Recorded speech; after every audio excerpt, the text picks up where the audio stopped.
Olá pessoal, bem-vindos aqui novamente ao curso Política e Gestão Ambiental Municipal de Campinas, as aulas sincrônicas online, onde daremos continuidade aqui nas disciplinas, hoje falando sobre o Fundo Ambiental Municipal, uma importante disciplina aí que está inserida no contexto da política ambiental no município de Campinas e uma oportunidade que temos de esclarecer aos cidadãos, aos demais interessados no assunto, sobre a gestão municipal aqui na cidade de Campinas.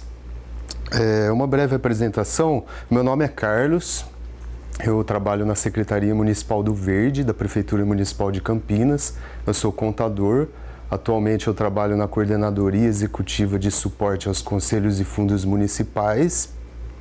A gente trabalha com o Fundo Ambiental PROAMB, que é o Fundo de Recuperação, Manutenção e Preservação do Meio Ambiente, e com os conselhos municipais, dando suporte para as reuniões dos conselhos e, inclusive, ao funcionamento também do Fundo Ambiental Municipal.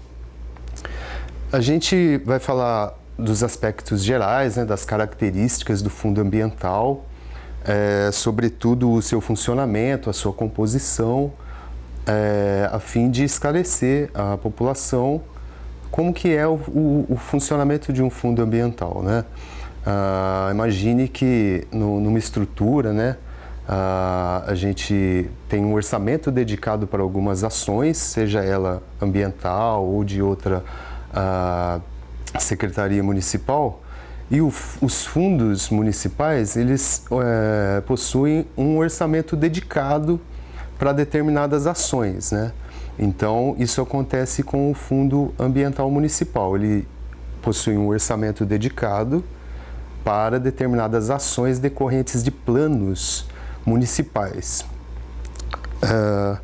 Mas o que é um fundo de meio ambiente?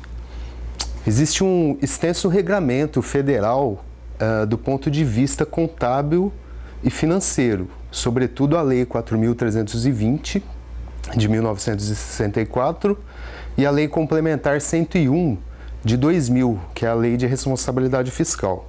No entanto, não existe nenhum regramento falando especificamente da Lei Geral dos Fundos Municipais de Meio Ambiente, que discipline o seu funcionamento.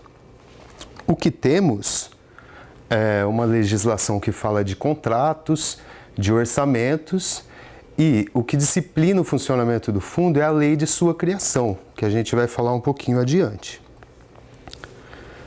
Os objetivos do fundo: desenvolver o uso racional dos recursos naturais com base no princípio do desenvolvimento sustentável. Ser o principal instrumento de financiamento dos programas e ações derivados do planejamento ambiental no município. Esses seriam os objetivos do Fundo Ambiental. Avançando aqui, podemos falar do funcionamento do PROAMB na prática. Então, temos a governança do fundo, Ele possui um conselho diretor. Então, tratando da governança, a composição do Conselho Diretor do Fundo PROAMB é composta por 7 membros da Secretaria do Verde, 1 membro da Secretaria Municipal de Administração, 1 membro da Secretaria Municipal de Finanças e 1 membro do Conselho Municipal de Meio Ambiente. Além dessa composição, o fundo conta com a estrutura da Coordenadoria Financeira, que está alocada ali na Secretaria do Verde, e a Coordenadoria de Suporte aos Conselhos e Fundos Municipais. Então, ele tem um orçamento dedicado, mas ele utiliza a estrutura da Secretaria para fins de contratação, de tudo que é aprovado ali no fundo, pelo Conselho Diretor, e os encaminhamentos internos são feitos por essa estrutura, tanto da Coordenadoria Financeira, quanto da Coordenadoria de Suporte aos Conselhos e Fundos Municipais. Ainda sobre a governança, falando um pouco das reuniões do Conselho Diretor, aqui temos uma imagem de uma das reuniões onde os membros se reúnem para deliberar as ações, as discussões, a destinação dos recursos. Nessas reuniões, todos os membros, tanto titulares como suplentes, participam dessas deliberações. E temos a representação importante do CONDEMA, que é a participação social dentro do Fundo Ambiental. Então, através de uma indicação do CONDEMA, existe uma representação lá no Fundo Ambiental. Sobre o funcionamento atual do fundo. Então, temos algumas etapas. Temos a pré-contratação, onde a base legal são os normativos do fundo, né? Seja a lei de criação, o decreto regulamentador, a resolução de procedimentos operacionais. E temos também a lei número 8.666 de 93, que é a lei de licitações e contratos da administração pública. Então, na pré-contratação das propostas, é observado, né, esses normativos, tanto do fundo quanto da lei de licitações e contratos.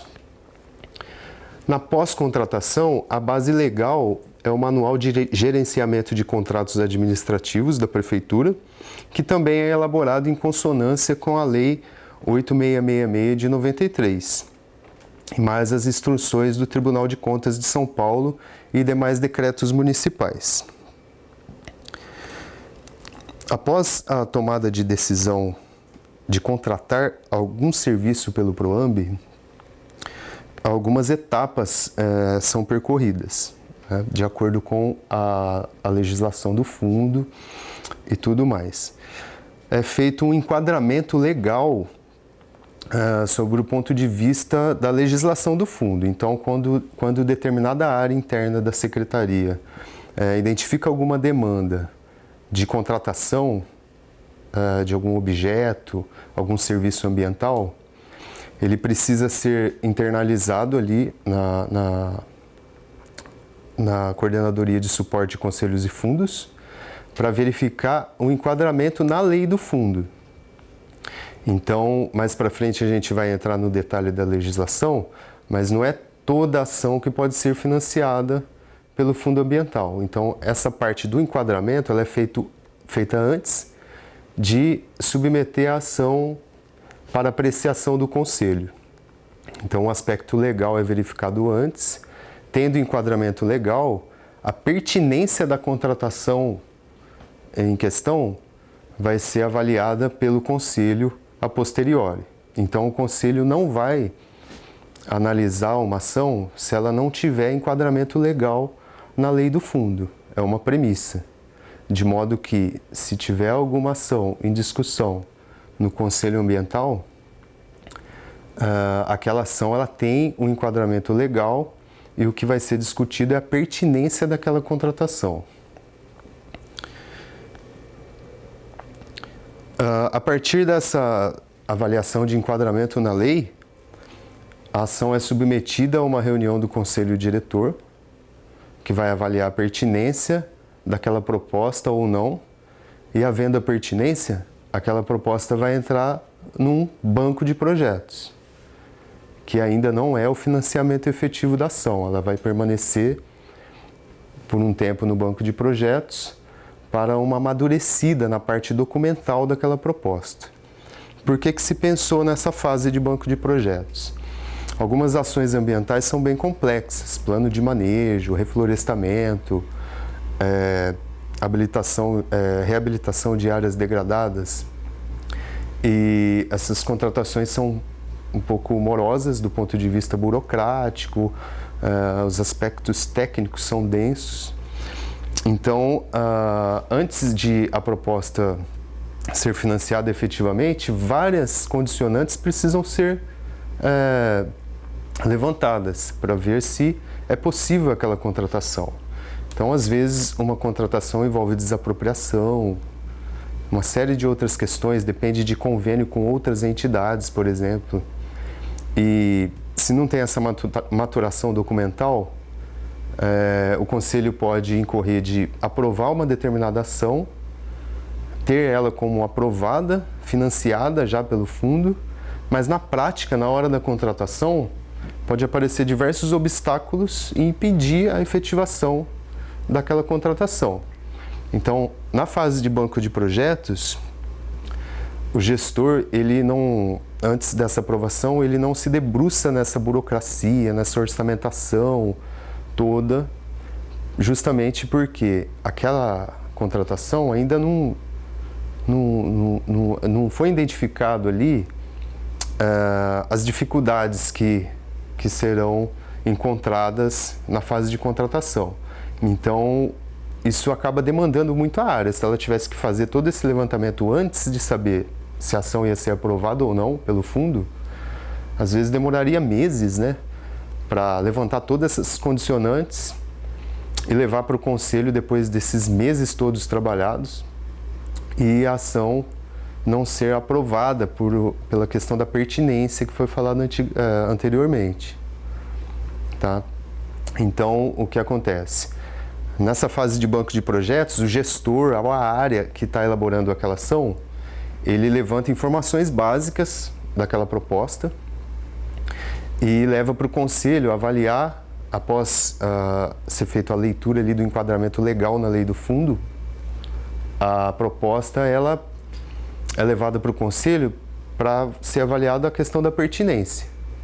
Então não teve a área não chegou a ser demandada a fim de levantar uma orçamentação, verificar termos de referência, confeccioná-los, convênios. Não teve essa demanda ainda, porque o gestor ele precisa ter esse retorno do conselho, se a ação é pertinente, para depois aquela área, aquele gestor se debruçar naqueles documentos necessários para a efetiva aprovação do financiamento pelo fundo. Então, essa fase de banco de projetos foi importante porque não demanda muito tempo das áreas para apresentar uma proposta para o conselho vai avaliar a pertinência. Sendo pertinente, a proposta volta para a área, para o gestor, para fazer sim, a partir dessa aprovação, o levantamento de todas as condicionantes necessárias para a efetiva contratação daquela proposta. Foi um aprendizado também, a composição das propostas, primeiramente num banco de projetos, porque antigamente as propostas eram apresentadas para o conselho por uma aprovação efetiva. E a partir dessa aprovação, ela já era uma proposta aprovada ao financiamento pelo fundo, e dali em diante eram identificadas algumas dificuldades que antes não eram possíveis de serem identificadas. E muitas vezes inviabilizava as contratações de muitas ações por depender de um convênio com outra entidade e a outra entidade não ser interessada naquela ação específica e outros problemas decorrentes. Então, essa fase da maturação no banco de projetos foi muito importante. Depois que foi implementado essa parte, muitas ações que foram submetidas ao conselho depois desse novo regulamento já foram até finalizadas em detrimento de outras que foram encaminhadas naquele primeiro formato antes desses novos regulamentos e até hoje ainda não conseguiram avançar por conta dessas dificuldades que não eram equacionadas antes dessa composição atual dessas fases, que é o banco de projetos. Com o enquadramento e a pertinência superados, o gestor recebe um ok para se dedicar e elaborar o termo de referência da contratação e efetuar a análise de viabilidade da proposta, para que uma câmara técnica possa avaliar. Então, após a passagem por esse banco de projetos e o conselho ter avaliado a pertinência da proposta, o gestor vai receber a proposta novamente para apresentar alguma documentação exigida, que seria o TR, um estudo de viabilidade, a matriz SWOT, para análise de uma Câmara Técnica, que é designada pelo próprio Conselho no momento da aprovação ao banco de projetos. Então, por que se pensou nesse formato? A partir do banco de projetos, a proposta ainda precisa de um amadurecimento de documentos e as reuniões do Conselho são um pouco dinâmicas, assim, do ponto de vista do detalhe, das propostas. Às vezes não tem tempo suficiente para o Conselho avaliar toda a documentação que o gestor apresentou. São documentos complexos e robustos. Então, no momento da aprovação ao banco de projetos, o Conselho delibera quanto à formação de uma Câmara Técnica, que é formada por membros do próprio Conselho, e eles ficam responsáveis por analisarem a documentação que o gestor e aquela área que apresentou a proposta vai elaborar. Então, numa próxima reunião do Conselho, aquela documentação ela passa por uma análise dessa Câmara Técnica designada pelo Conselho, que elabora um parecer como forma de subsidiar o Conselho na tomada de decisão quanto à aprovação daquela proposta ou financiamento. Essa documentação é apresentada para a Câmara Técnica, que vai elaborar um parecer a fim de auxiliar o Conselho na tomada de decisão. Tá? Então, muitas vezes, nessa análise pela Câmara Técnica, são identificadas algumas condicionantes que precisam ser superadas nessa fase para que a proposta seja reapresentada ao Conselho Diretor para uma eventual aprovação. Isso deu mais qualidade na avaliação, né, das propostas, porque esse grupo, né, de pessoas que se dedicam nas câmaras técnicas, elas têm um tempo ali para analisar aquela documentação e com aquele parecer o Conselho fica mais confortável em avaliar a pertinência do financiamento daquela ação. Com todas as condicionantes superadas, TR, análise SWOT, 3 orçamentos, o gestor solicita uma segunda aprovação definitiva. Se ok, a proposta está apta a receber o financiamento, condicionada apenas ao momento da elaboração do plano de aplicação, que é a disponibilidade financeira. Então, pessoal, após a passagem pelo banco de projetos, a ação volta lá para o gestor, para a área, para conseguir essa documentação necessária para a segunda aprovação. Essa documentação é analisada por uma Câmara Técnica, que é designada pelo próprio Conselho. Superadas todas as condicionantes elencadas ali pela Câmara Técnica, essa proposta é reapresentada ao Conselho para receber o status de ação financiável. Então, ela passou pelo banco de projetos, conseguiu a documentação foi analisada pela Câmara Técnica, foi reapresentada ao Conselho, o Conselho avaliou a pertinência dessa proposta e a ação se tornou uma ação financiável. Existem 2 status aí, ação financiável e uma ação financiada. A ação financiável, ela superou todas as etapas de aprovação no Conselho, passou pelo banco de projetos, submeteu a documentação à Câmara Técnica, a Câmara Técnica elaborou o parecer, aprovando aquela documentação e recomendando a aprovação, porque a aprovação é uma prerrogativa do Conselho. E se o Conselho aprovar essa ação, ela se torna uma ação financiável. Ela só vai ser financiada efetivamente quando da elaboração do plano de aplicação. O plano de aplicação, ele acontece em 2 vezes no ano, no primeiro trimestre de cada ano, com uma revisão após 6 meses. Então, é no plano de aplicação que todas as propostas que percorreram esse caminho disciplinado nos normativos do fundo, o plano de aplicação vai reunir todas essas propostas e vai verificar ali a disponibilidade financeira para o financiamento dessas ações que percorreram esse caminho aí dos normativos do fundo. Caso haja menos recursos que os necessários para financiar todas aquelas ações, são aplicados alguns critérios de priorização, que também foram definidos numa resolução do próprio Conselho. Então, existem várias ações que passaram pelo banco de projetos, submeteram a documentação à Câmara Técnica, a Câmara Técnica recomendou a aprovação daquela ação, o Conselho avaliou o parecer da Câmara Técnica e entendeu que era pertinente a aprovação daquela ação ao financiamento, e ela se tornou uma ação financiável. Essas ações são reunidas no plano de aplicação, onde são deduzidos já as ações que já foram aprovadas anteriormente pelo fundo, as ações que estão em execução e as novas ações, para verificar a disponibilidade financeira para a aplicação dos recursos nessas novas ações. Avançando aqui, pessoal, após o plano de aplicação de recursos e a aplicação dos critérios de priorização das ações, a proposta passa a ser considerada efetivamente financiada, passando a compor o plano de trabalho daquele ano.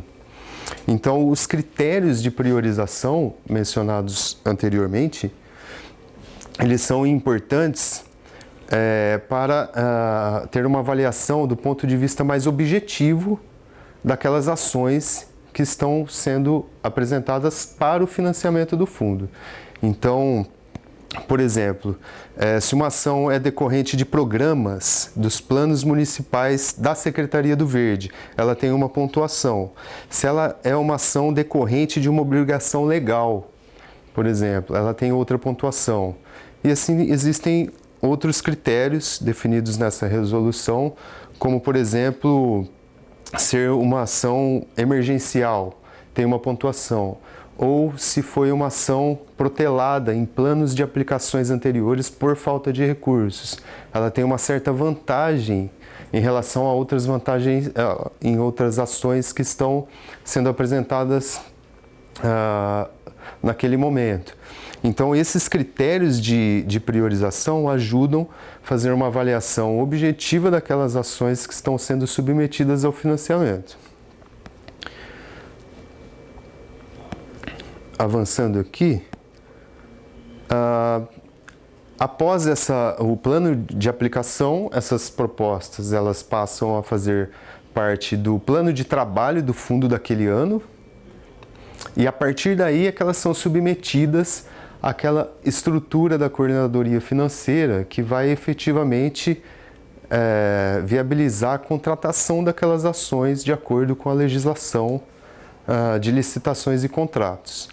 Então, até o momento, a gente estava falando do backstage de aprovações no PROAMB, como que funciona os encaminhamentos, né, para apresentação, avaliação e priorização de propostas. Percorrido esse caminho, aí sim aquela ação, aquela proposta vai ser submetida à contratação efetivamente, e aí segue os ritos da administração pública, como toda contratação. Nesse painel, a gente pode verificar algumas ações que já percorreram todos esses caminhos aí de aprovação no fundo, e é uma forma de a gente prestar contas para o próprio Conselho. O Conselho tem um mandato de 2 anos, né? E há mudanças na composição do Conselho. Então, às vezes, existe uma representação lá que não acompanhou as propostas anteriores que foram apresentadas ao Conselho. Então, esse painel ele é divulgado no portal da Prefeitura também, no espaço da Secretaria do Verde, mais especificamente do Fundo Ambiental, e ele traz as etapas da instrução processual de cada ação que foi aprovada pelo Conselho. Então, desde a instrução do processo administrativo, a avaliação do comitê gestor, a preparação do edital, a análise jurídica, a publicação do edital, o processamento da licitação, a homologação da licitação, a assinatura do contrato, a realização do serviço e o recebimento do produto até o pagamento, essa timeline é apresentada em toda a reunião do Conselho, e também a cada atualização ali a gente disponibiliza no site a fim de prestar contas também para a população do andamento de todas as ações que foram aprovadas pelo Conselho Diretor do Fundo Ambiental. Após os normativos do fundo de 2016, tivemos alguns resultados importantes. Como eu disse anteriormente, antes da aprovação desses novos normativos, as ações eram apresentadas ao Conselho sem esse certo amadurecimento aí das propostas, então o que inviabilizava muitas ações. Então hoje o resultado que a gente tem é que ações que foram submetidas ao Conselho após os normativos de 2016, muitas delas já foram até finalizadas. E outras que foram submetidas ao Conselho antes dos novos normativos, apesar da apresentação ser mais simples, muitas delas não foram adiante, porque muitos problemas que eram equacionados nessa fase aí de discussão, de câmara técnica, de análise documental, de levantamento de condicionantes, não eram exigidas. E isso, posteriormente, inviabilizava algumas ações. Então, temos algumas experiências nesse sentido.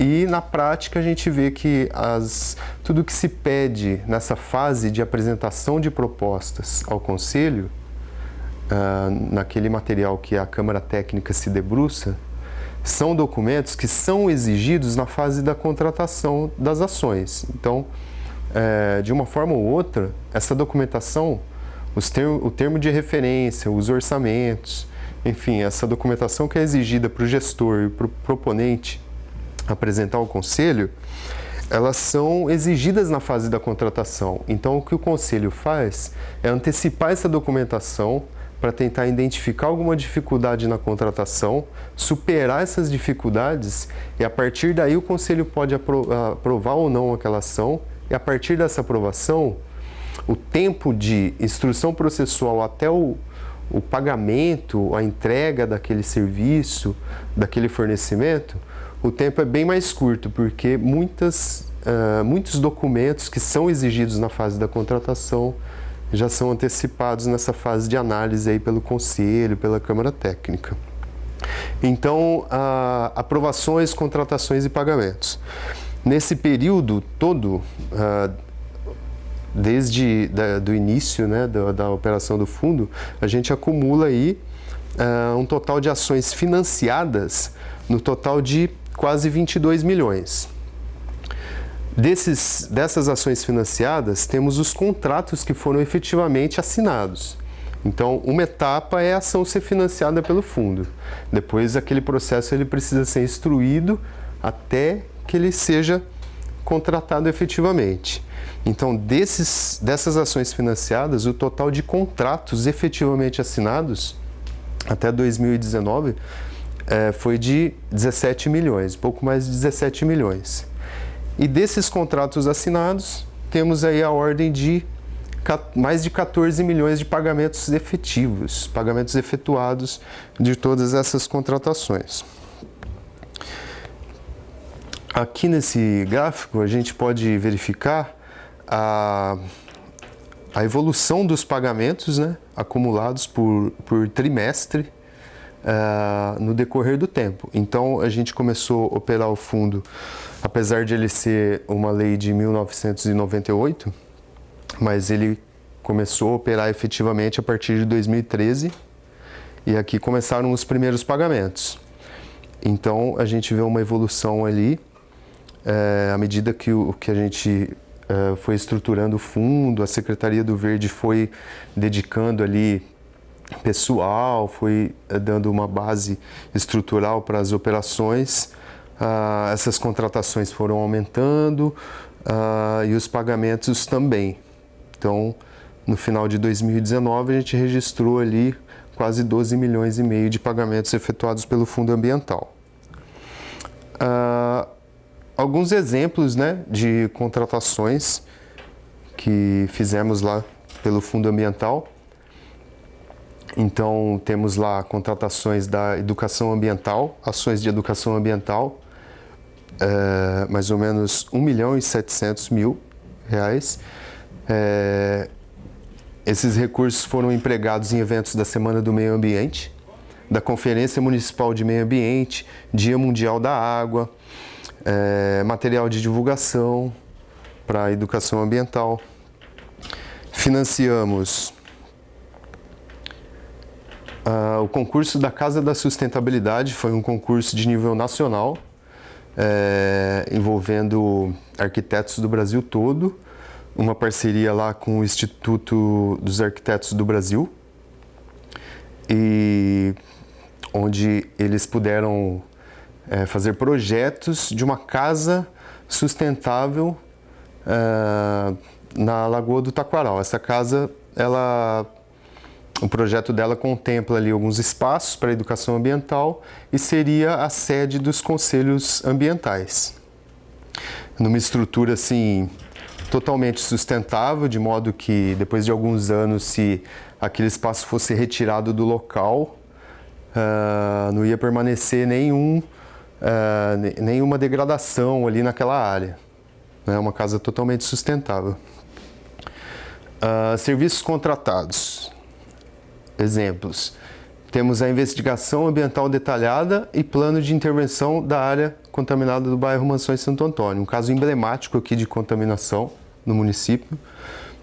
O PROAMB financiou lá a investigação ambiental detalhada dessa área no valor de R$ 1.600.000. Também tivemos o plano de manejo da APA de Campinas, uma área lá importante, né, aqui para o município, que tem mais ou menos 33% do território de Campinas lá.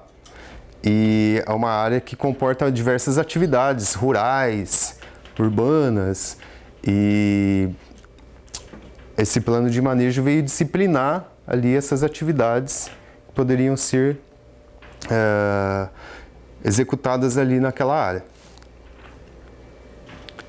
Tivemos um inventário de emissões de gases de efeito estufa de Campinas e região. É um estudo, né, da emissão desses gases na região metropolitana. Então foi um estudo importante para identificar ali ações voltadas a mitigar essas emissões ao longo dos anos. Também tivemos estudos técnicos preliminares de parques lineares. É um projeto que prevê a implementação aí de 43 parques lineares em diversos pontos da cidade. Então, esse estudo técnico está em execução, também foi financiado pelo fundo. Temos o Programa de Pagamentos por Serviços Ambientais. Então, o PROAMB financiou R$ 2 milhões que estão reservados ali para essa ação aí de pagamentos por serviços ambientais, que é uma ação que paga um produtor rural para ele poder recuperar uma área, preservar aquele local ali para favorecer a produção de água e tudo mais. Temos ações do Departamento de Proteção e Bem-Estar Animal, o DPBEA. São diversos programas ali, né, que o Departamento de Proteção e Bem-Estar Animal executa. Um deles é o Programa de Castração de Animais em Unidades Móveis. Também foi financiado pelo fundo. Temos o Serviço de Remoção e Atendimento Médico Veterinário de Urgência, o SAMU Animal, que é uma ação referência nacional. E demais aquisições lá do Departamento de Proteção e Bem-Estar Animal, como aquisição de microchips, leitores, aplicadores, todos relacionados ali com essas ações aí de proteção e bem-estar animal. Vacinas polivalentes, canis, tendas, equipamentos laboratoriais, né, analisador hematológico, enfim, toda a estrutura ali que essas ações são interligadas, né? Então o processo ali de castração, ele está relacionado ali também com a aplicação de microchips, o cadastramento daquele animal. Então são ações que são interligadas, todas financiadas pelo Fundo Ambiental. Temos a aquisição de fossas sépticas biodigestoras no valor de R$ 186 mil, uma ação junto aos proprietários rurais na implementação dessas fossas, e foi uma parceria junto com a Embrapa. Além de fornecer as fossas sépticas, houve capacitação junto aos produtores rurais sobre a importância ali do tratamento ali daquele esgoto, né? Bom, agora podemos falar um pouco da fonte de recursos. A criação do fundo raramente está associada à criação de uma nova fonte de recursos. Funciona como uma congregação de fontes, a maioria das quais poderia ser direcionada pela municipalidade a outras finalidades. Então, as fontes de recursos do fundo são aquelas previstas na lei de sua criação. No caso do PROAMB, temos fontes internas e externas. As fontes internas são as multas da fiscalização ambiental e as taxas do licenciamento ambiental, tá? E também temos os recursos externos. Os recursos externos, podemos falar da compensação financeira pela utilização de recursos hídricos, os royalties de Itaipu, a compensação financeira pela exploração de recursos minerais, a CEFEM, o Fundo Especial do Petróleo, royalties do petróleo, a cota municipal, e os royalties da Agência Nacional do Petróleo. Esses recursos externos, eles podem ser acompanhados por todo cidadão. Basta acessar esse link do Banco do Brasil, que é a instituição financeira oficial que faz esses repasses aos municípios. Como exemplo, a gente colocou o link e mais ou menos a tela ali que é apresentada, né, no momento da consulta. Em nome do beneficiário, o cidadão, a entidade, pode colocar o nome da cidade e a partir daí vai ser apresentada todos os recursos que foram repassados por essa legislação de royalties e compensações financeiras ao município que está sob consulta. Então, a partir daí a gente consegue verificar ali mês a mês a quantidade de recursos que foi transferida para determinado município. Isso pode ser consultado no Brasil todo município tem essas parcelas aí de royalties e compensações financeiras, de acordo com dados demográficos e tudo mais.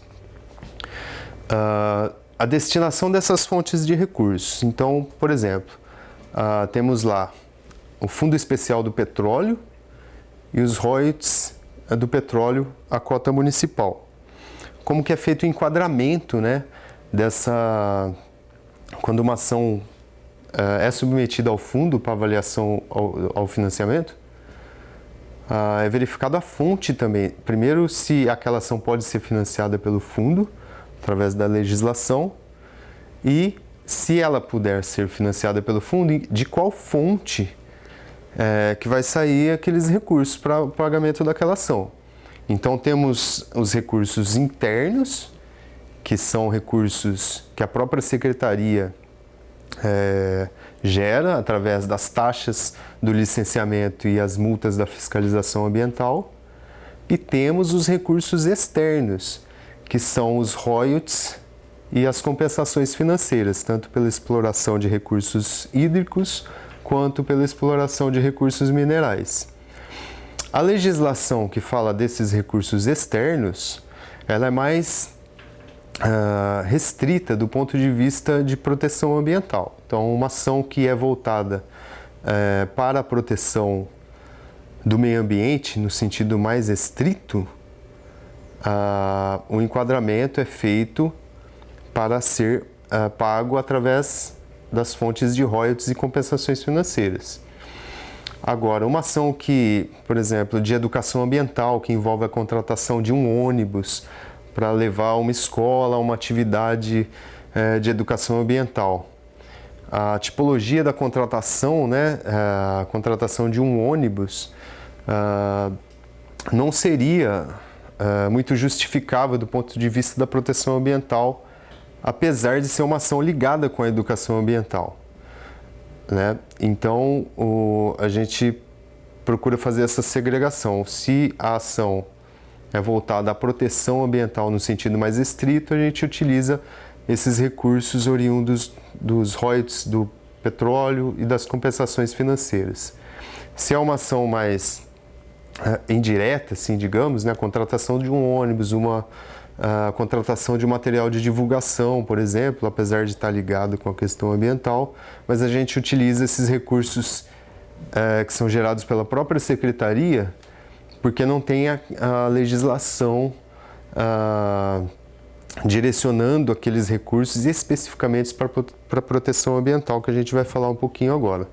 Então, no caso do Fundo Especial do Petróleo, dos royalties do petróleo, temos o Decreto Federal número 1 de 1991. No artigo 24, lá diz que os estados e os municípios deverão aplicar os recursos previstos neste capítulo exclusivamente em energia, pavimentação de rodovias, abastecimento e tratamento de água, irrigação, proteção ao meio ambiente e saneamento básico. Então, essa é a legislação que dá o norte para a destinação dos recursos que são encaminhados ao município em relação ao Fundo Especial do Petróleo e os royalties do petróleo, a cota municipal. Então, a gente utiliza essa parte da lei, proteção ao meio ambiente, para direcionar esses recursos. Veja que esses recursos, eles não são empregados exclusivamente na proteção ao meio ambiente, o que envolve um direcionamento do município para esses recursos atenderem aí às causas da proteção do meio ambiente. Veja que existem outras frentes, né?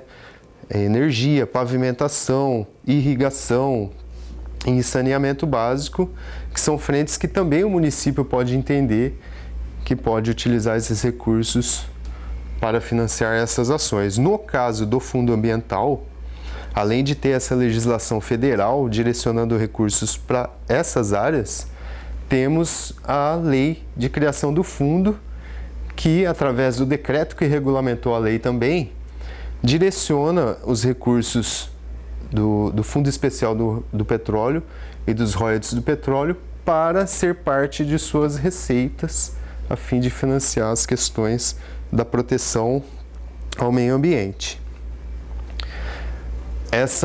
O artigo 13 da lei do PROAMB fala: os recursos financeiros do PROAMB serão aplicados em projetos e programas nas seguintes áreas: recuperação, manutenção e preservação do meio ambiente, preservação dos recursos biológicos e ecossistemas, pesquisa e desenvolvimento tecnológico, educação ambiental, auditoria e controle do meio ambiente e desenvolvimento sustentável.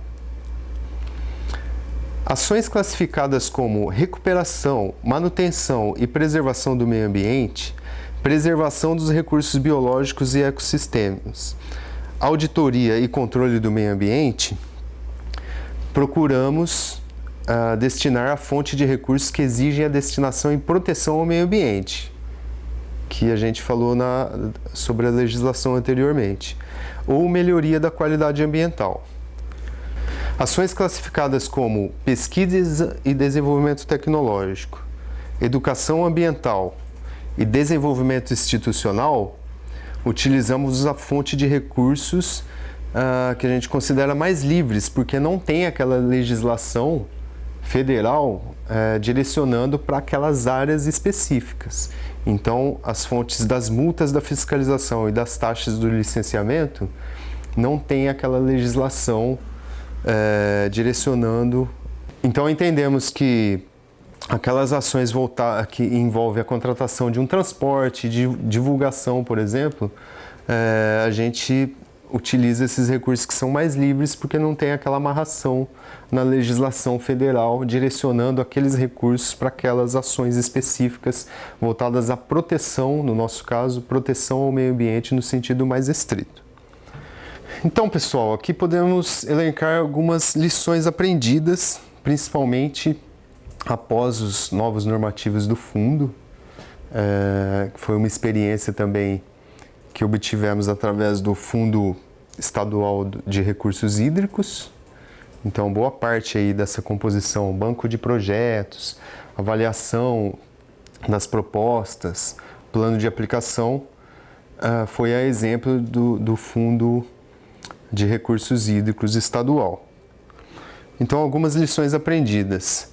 é importante ter uma estrutura própria para gerenciar o fundo. Então, ter uma estrutura mínima ali para o funcionamento do fundo, as reuniões, né, precisam ter uma equipe dedicada ali para dar esse suporte para esses encontros e esses debates acontecerem. Regulamentar a lei de criação do fundo e estabelecer procedimentos operacionais. Então, tudo que foi falado aqui nessa disciplina, ela está regulamentada, né? Tem a lei de criação do fundo, mas tem um decreto que regulamentou a lei e algumas resoluções lá.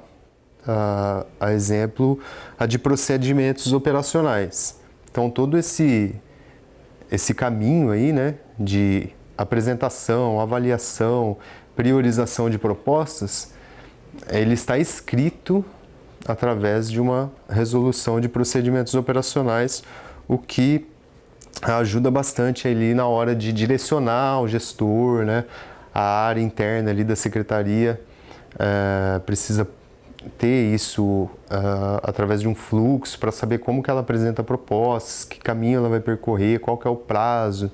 Então, tudo isso está disciplinado nessa resolução de procedimentos operacionais. Um outro aprendizado também foi segregar os recursos próprios dos recursos de royalties e compensações financeiras. Por quê? Aqueles recursos internos que a própria secretaria gera através das taxas do licenciamento e das multas da fiscalização, eles são recursos mais livres, assim, do ponto de vista da aplicação. Precisam seguir todo o rito lá da Lei 8666 de 93, licitações e contratos, mas assim, é um recurso que pode ser aplicado de forma mais livre. Tá? Agora, os recursos externos, aqueles provenientes de royalties de petróleo, de compensações financeiras, de recursos hídricos e minerais, eles são recursos que precisam ter aquela aplicação no sentido da proteção ambiental propriamente dita. Então, esses recursos eles são fiscalizados, sobretudo, pelo Tribunal de Contas. Então, periodicamente, precisamos enviar lá relatórios das despesas, o que foi gasto ali, né, por aquela fonte de recursos. E se esses recursos estão sendo movimentados de uma conta só, fica difícil ali justificar o que foi gasto com o que. Então, a segregação desses recursos, lá no Fundo Ambiental, por exemplo, a gente tem duas contas bancárias. Uma movimenta recursos de taxas do licenciamento e multas da fiscalização, que é o recurso, digamos, mais livre, do ponto de vista da legislação. E outra conta movimenta só esses repasses de royalties e compensações financeiras, de modo que a gente consegue atender os órgãos fiscalizatórios ali com mais clareza, com mais facilidade, sobretudo o Tribunal de Contas, a Câmara Municipal, enfim, todo cidadão que procura esclarecimento ali em relação aos gastos via fundo ambiental. E um outro aprendizado é a cautela na aprovação das ações. Então, a gente procurou falar anteriormente, no primeiro momento parece que é uma burocracia para ter uma ação financiada pelo fundo, mas na verdade aquela documentação que é exigida ali naquela fase ali de avaliação do conselho, ela é só uma antecipação de documentação, porque orçamentos, termo de referência e demais documentos são exigidos na hora de contratar a ação. O que se faz ali é uma antecipação dessa documentação para o conselho poder identificar, através das câmaras técnicas, se existe alguma dificuldade ali que precisa ser superada para implementar aquela ação. Então, como eu disse, isso acaba facilitando a instrução processual, porque a documentação já fica ali toda elencada para favorecer a contratação ali. No mais, pessoal, a gente fica à disposição, deixo o meu e-mail e telefone para eventuais dúvidas e a gente continua com a próxima aula aí em breve. Muito obrigado, até mais.